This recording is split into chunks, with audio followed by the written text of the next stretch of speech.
Welcome back to SMS Street, part 2 of the double dip recession, probability 15% upgraded by SMS Street to 35% probability.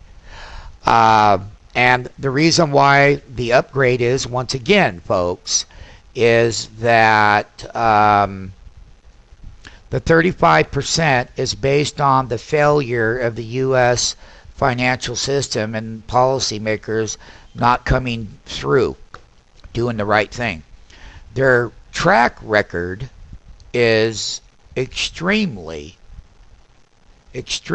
accurate with failure. And in part 1, we talked about the stimulances. Now we're in part 2. They've already wore off. This is the major reversal bar. I am below the 10-month. The 100-month is resistance. Number 1, once again, half of this monthly bar, SMF Street, that's half of the monthly bar. And we have taken it out. We've undercut it. Even though that the month of August has been light volume. But if we have a double dip recession, we have GDP below 1.5% now, everyone, then here's where we're going to go. You're going to go, we're going to have pit stops here. This is the lower line, and that's 8,500 on the Dow. If we get a sell through this red line, the 20 and the 200 months, and if the bulls on Wall Street can't get worked up about the Republicans getting into office, you're going to come down and you're going to sell through those. First, you'll bounce like any trend. You bounce, but you make lower lows. These lows right here are the 2010 breakout lows from the January selling. And this is the all-time lows at double month price action with a negative month here and another negative month. So you got 2 to 1. That's not good. Another thing is a double dip recession and lower GDP means that, and the Democrats keep doing what they're doing. I'm not saying Democrats are bad people now. I'm not saying anything good or bad about Republicans either. All I'm talking about is within the financial industry, within the capital structures of U.S. economies and different things that need to happen, a lot of those things we've talked about. Right now, we're driving people offshore. We'll drive a lot more businesses offshore if we continue to raise taxes, because we will. And that means that that double dip goes up to 35% between now and the actual action. Once it becomes evident, well, then I'm going to probably say, based on the fact that the consumer is saving money and lots of all kinds of other things that we have talked about, whether we talked about it on the Blog Talk Radio, whether we've talked to all of our SMF Street traders like we're talking to them now, but we talk to them on Saturday and Sundays and during live trading hours. When we're doing all of our trading and all of our research and all of our economic and stock fundamental analysis, and basically the trading part is that we have our own mathematical formulas based on price action and failures. What I'm saying is, based on the current economic events, and we come down and we break that there, we ain't got no more support until we get right here. That's 7680 on the Dow. That's the lower trend line. That's the breakout bar. So breakout number 1 of the monthly uptrend, and this was on 4/1 of 2009, April 1, to that high, ending the month of 12/1. That's where it started.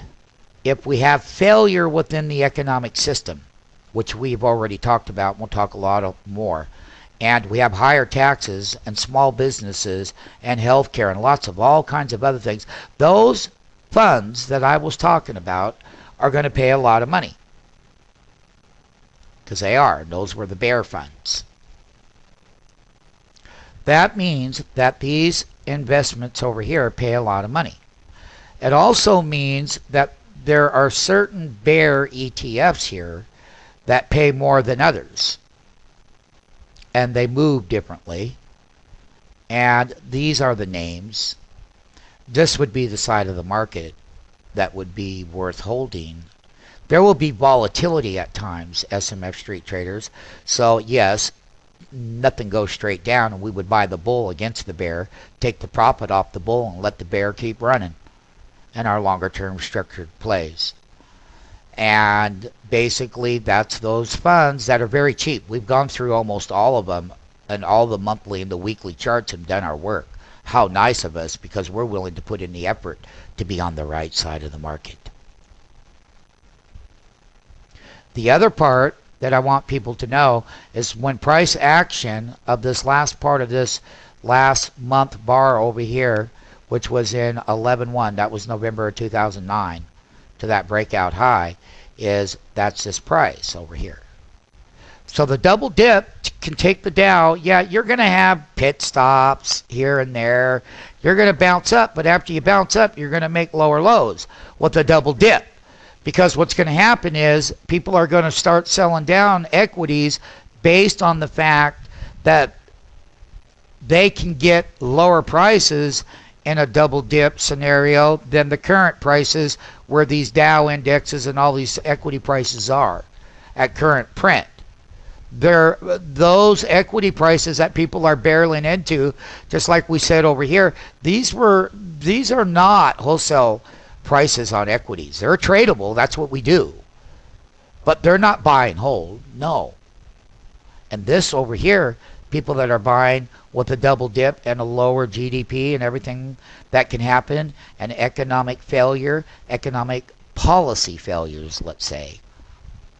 And we already know what they are at SMF Street. Come and join us in our 5 free day trial and get started. You'll learn a lot. And if you don't know what I'm quite talking about, if you don't quite understand what I'm talking about, that's fine. Come and visit us for 5 days. Give yourself the opportunity and give SMF the opportunity to prove themselves to you. And that's what we'll do. So basically, when we start looking out at year end, and if we're going to go down this destruction, that means that the double dip is gone from 15% to 35%. There, yes, you can argue that there is all kinds of trend lines. That means that we have a long ways to go down. And if we do have a double dip, the reason why the probability is higher is because of all of the destruction. Failure. It's called failure. It's called economic failure in the U.S. However, could it all be avoided? It could. Have they moved in that direction? No.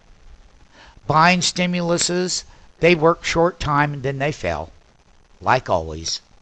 And basically, you don't want to get caught holding the bag up here. Now, when people buy and hold for things to go up long term, that's great. But you can also buy and hold to the downside of that double dip failure, and that lower GDP growth and all the other stuff comes in line. We've had lots of economic data that is coming out and supporting it, things that we had already said. We do a special report from quarter to quarter as exactly where the economy is, where the earnings are, and where the buyers and sellers are, and what's good and what isn't good. The good thing about trading is you will always have opportunities. It's the people that do this, the people that do this, the people that